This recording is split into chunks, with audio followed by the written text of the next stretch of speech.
வணக்கம் நண்பர்களே, முக்கிய செய்திகளை இந்த பதிவில் பார்க்க போகிறோம். முதல் செய்தி என்ன பார்க்க போகிறோன்னா, பிரைம் மினிஸ்டர் மோடி அவர்கள் கேரளாவில் வேற லெவலில் கேம்பெயின் பண்ணிக்கிருக்காருங்க. அந்த வீடியோ செம்ம ட்ரெண்டிங்காக ஷேர் ஆகுது. கேரளாவுக்கு பிரச்சாரத்துக்காக வந்த பிரைம் மினிஸ்டர் மோடிக்கு நம்ம முருகனுடைய வேல் இருக்குது பார்த்தீங்களா, அது பரிசாக வழங்கப்பட்டிருக்கு.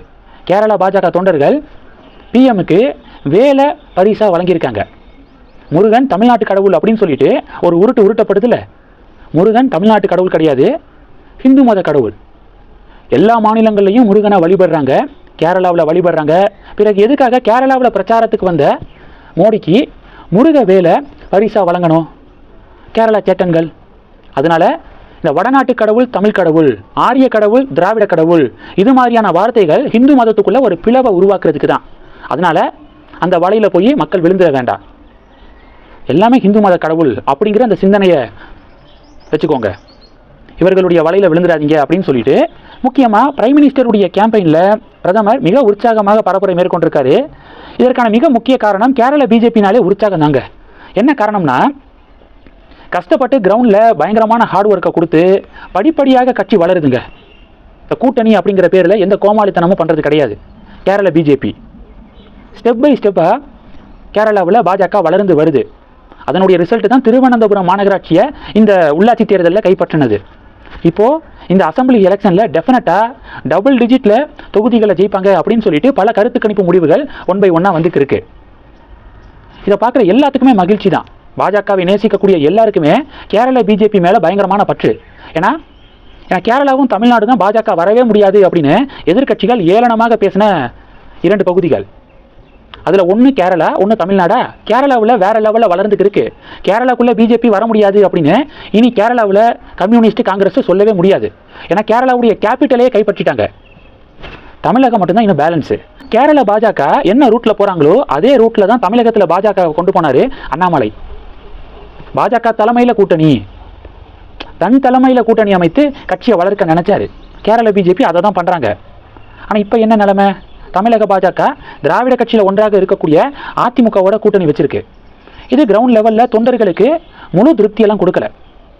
சும்மா தலைவர்களுடைய பேச்சுக்காக என்டிஏவுக்கு ஓட்டு போடுங்க, அதிமுக வேட்பாளர்களுக்கு ஓட்டு போடுங்க அப்படின்னு தலைவர்களுக்காக சொல்கிறாங்களே தவிர, உண்மையாக திராவிட கட்சியோடு கூட்டணி வைக்கிறத தொண்டர்கள் கிரவுண்ட் லெவலில் விரும்பலை.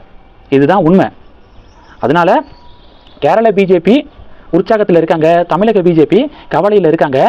இதுவும் கடந்து போகும் அப்படிங்கிறது தான் ஒவ்வொரு பாஜக தொண்டர்களுடைய மனசில் இருக்கக்கூடிய ஒரே மந்திரமாக இருக்குது.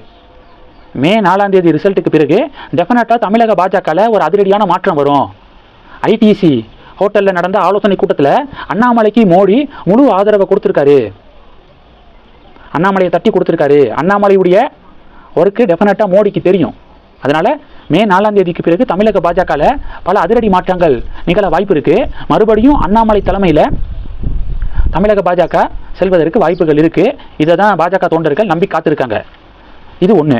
இன்னொரு விஷயம் என்னென்னா, பிரதமர் மோடி கேரளாவில் ஒரு வாக்குறுதி கொடுத்துருக்காரு. என்ன வாக்குறுதி? சபரிமலைக்கு ட்ரெயின் திட்டம் இருக்குல்ல, அது கிடப்பில் போடப்பட்டிருக்கு. பாஜக ஆட்சி கேரளத்தில் அமைந்தவுடன் அனைத்து தடைகளும் தகர்க்கப்படும் அப்படின்னு மோடி சொல்லியிருக்காரு. உடனே இந்திய அலைன்ஸ் பார்த்தீங்கன்னா, ரயில்வே டிபார்ட்மெண்ட்டு சென்ட்ரல் கவர்மெண்ட்டுடைய கண்ட்ரோலில் இருக்குது.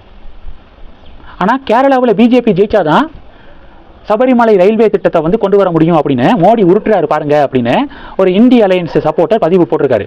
ரயில்வே டிபார்ட்மெண்ட் சென்ட்ரல் கவர்மெண்ட்டுடைய கண்ட்ரோலில் இருக்கலாம், ஆனால் மாநிலத்தில் ரயில்வே ப்ராஜெக்ட்ஸை கொண்டு வர்றதுக்கு மாநில அரசாங்கத்துடைய ஒத்துழைப்பு ரொம்ப அவசியம். குறிப்பாக இந்த நிலங்களை ஒதுக்குறது இருக்குது பார்த்தீங்களா, அதை ஸ்டேட் கவர்மெண்ட் தான் பண்ணி கொடுக்கணும். அதை பண்ணலை பினராயி விஜயனுடைய கம்யூனிஸ்ட் கவர்மெண்ட்டு. அதை ப்ராப்பராக பண்ணலை. அதனால தான் சபரிமலை ரயில்வே திட்டம் கிடப்பில் போடப்பட்டிருக்கு. அதனால தான் மோடி சொல்கிறாரு, பிஜேபி கவர்மெண்ட்டு கேரளாவில் வந்தோன்னே அனைத்து தடைகளும் தகர்க்கப்படும் அப்படின்னு. இதனால தான் மோடி சொல்லியிருக்காரு. இதை புரியாமல் இந்திய அலையன்ஸ் சப்போர்ட்டரு உளறியிருக்காரு. இது 2. 3வது என்ன பார்க்க போகிறோன்னா, ஹெச் ராஜா இருக்கார்ல, பாஜக தொண்டர்களுக்கு ஹாப்பி நியூஸு. பிரதமர் மோடியை ஹெச் ராஜா சந்திச்சிருக்காரு. சென்னையில் நடந்த ஆலோசனை கூட்டத்தில் ஹெச் ராஜா பிஎம்ஐ சந்திச்சிருக்காரு. ஹெச் ராஜா அவர்களை பார்த்த உடனேயே ஹெச் ராஜா அவர்களுடைய உடல் நலத்தை பிரதமர் மோடி விசாரிச்சிருக்காரு. உடம்பு நல்லா இருக்கா, நல்லா இருக்கீங்களா, நல்லா ரெஸ்ட் எடுங்க அப்படின்னு சொல்லிட்டு பிஎம் அட்வைஸ் பண்ணியிருக்காரு. ஹெச் ராஜா மறுபடியும் கட்சி பணிக்கு திரும்பினது மகிழ்ச்சி அளிக்கிறது அப்படின்னு ஒவ்வொரு பாஜக தொண்டர்களும் பதிவுகள் போடுறாங்க.